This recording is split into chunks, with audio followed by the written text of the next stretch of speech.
Okay, great morning. So, as you can see, we're in the Cosmic Gypsy because it's puppy spa day. And so last evening, one of the things that had happened on my journey came back through again last night. And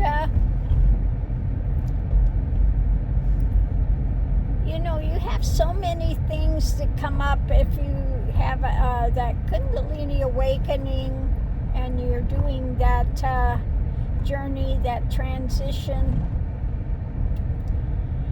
And so one of the things that had happened, I was,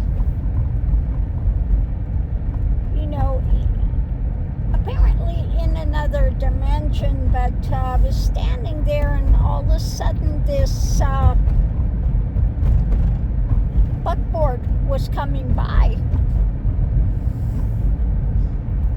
Being pulled by horses, and it had regular, the old wagon wheel type things, and it was a buckboard. And there were a guy and a girl sitting on it. And the man was driving the horses. And as it came by, on the side of it, it said, the Argonaut. And that was like burned into the side of the buckboard, the Argonaut. And they were coming by me and they said, do you want to come? And I said, yes, I want to come. And the girl that was there turned around and looked at me, and she had this big third eye, very visible third eye.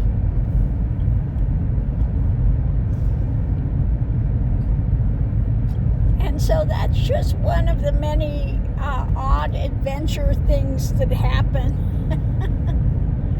on that journey through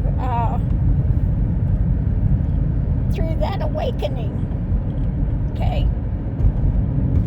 But yeah, very visible third eye with that.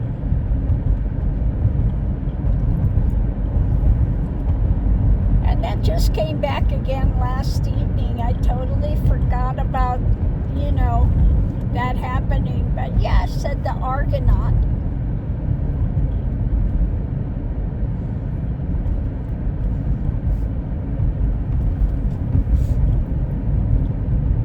So, you just have a lot of very strange experiences with it. 1 second you feel like you're a giant and you're this really tall being, and then the next second you're this little minuscule being.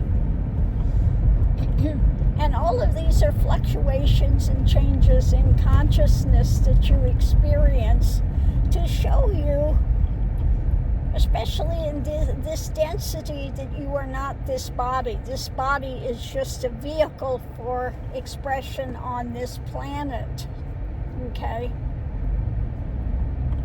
But you are not that physicality of form. You are the consciousness that animates it, okay?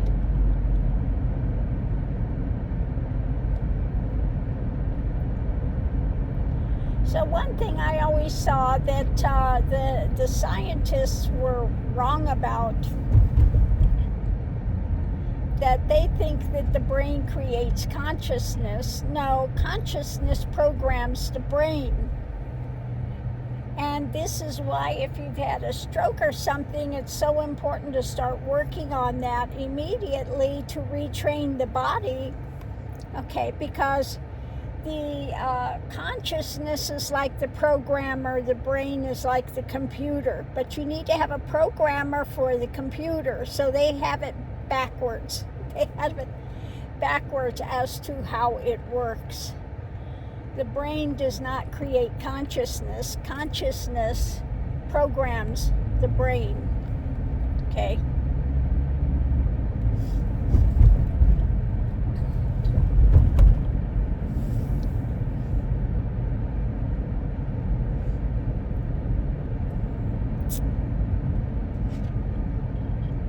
So those are just a few of the,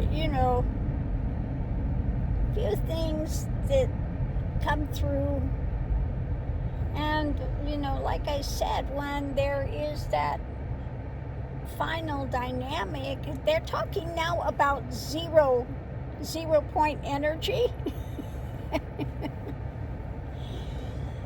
This is why I said you come to 0 point balance. The zero is the divine is.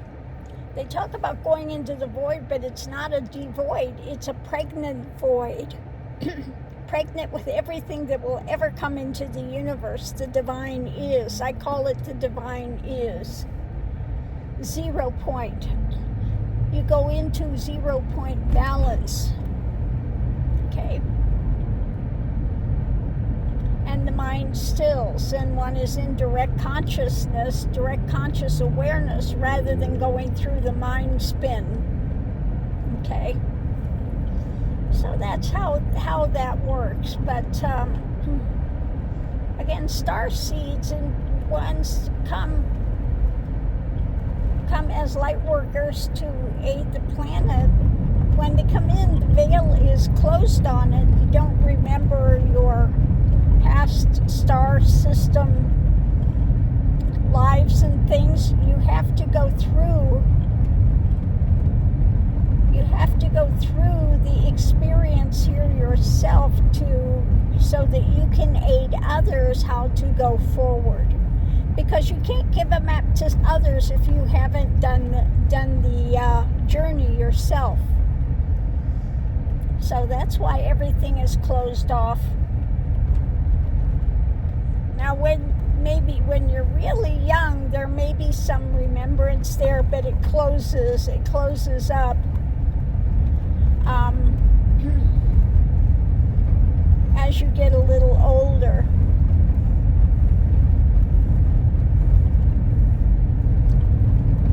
And then you have to do the journey to uncover who and what you are, and just as importantly, what you are not.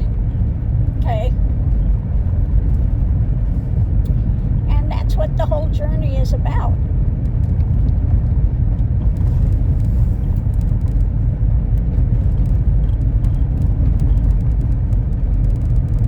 It's well worth the journey, but it's one that can be quite painful at times. Okay? Especially when you get to the aspect of the dark night of the soul.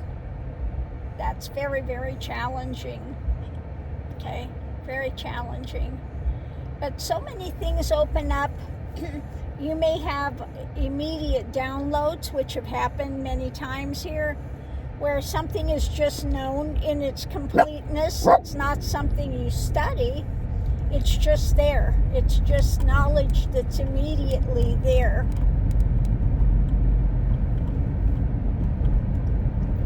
So that's the way some things come in, like completing a mantra. I have a mantra that give out, and the knowledge that it was up to this point a half mantra, and then I had the second part come through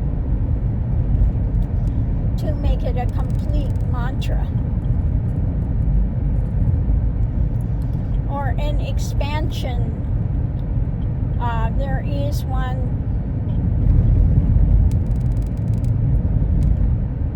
practice that I've given out, and it's an expansion of consciousness, and it all came in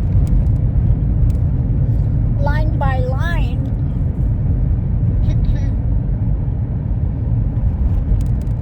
at one point in time.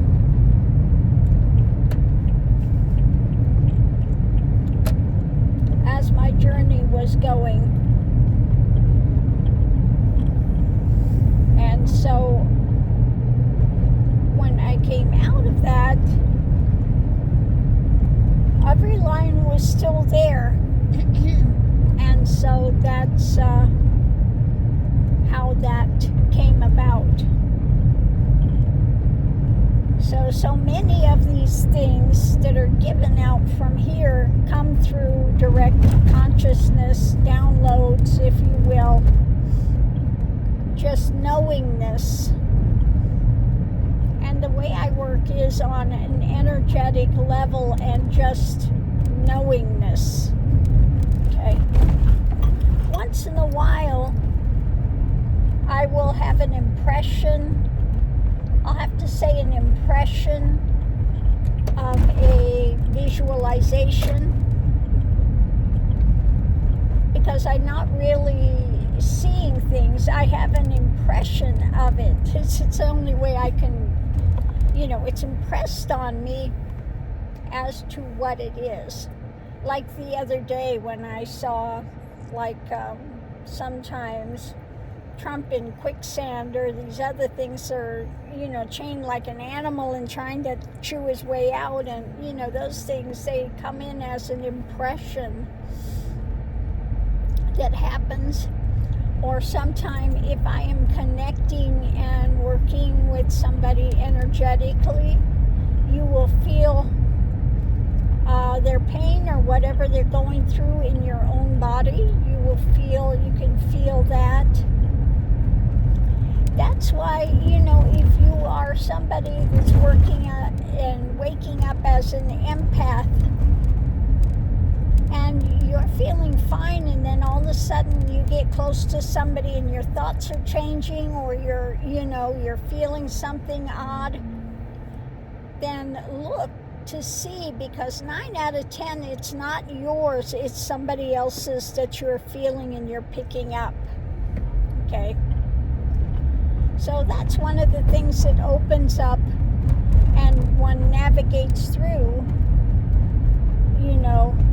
to understand what's yours and what's not yours, but you have that ability for becoming an empath and taking those things in. Now, you don't have to take them in, you don't have to carry them.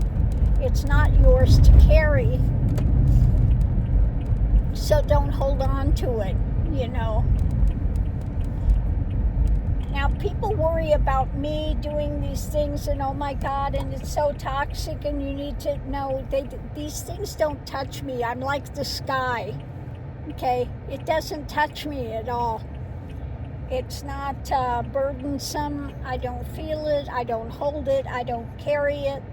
I'm aware of it, but that's it. Okay, I can be aware of it, but it doesn't mean that I'm holding it, I'm taking it in, or it's affecting me in any way, shape, or form. Okay, the minute I'm out of it, the reading's done, that's it, it's gone. Like it never existed. So, while some people get caught in that energy, for here, it really doesn't affect me at all.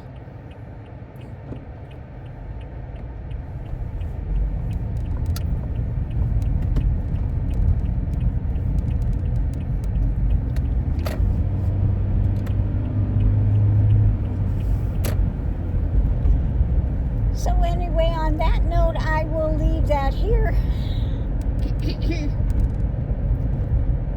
Because I'm almost to my return place here to take the puppies for their spa day. They'll feel so much better when they've had their bath, and yes, here comes Miss Lily, spa time. Yeah, she's happy to have her spa time today. She gets in there, and the last time we went, she actually wanted to try to get up in the cage herself. She'll try to get up in the car. She'll want to get up in the cage, but of course she can't get in either of them. She's just a short little widget. but she does try her best. She wants to help. And Mr. Mickey was kind of like, today going, and he was kind of a little hesitant. No, come on, Mickey, it's spa day. And then he finally said, okay, well, I'm coming, all right. But it was funny, he had that little bit of hesitation first. And then he decided, yeah, okay, let's go.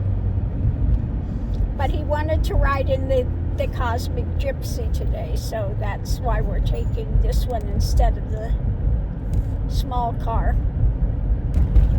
Because that's what Mr. Mickey wanted that today, huh? Mr. Mickey wanted to ride on the Cosmic Gypsy, big boy. He's back there looking.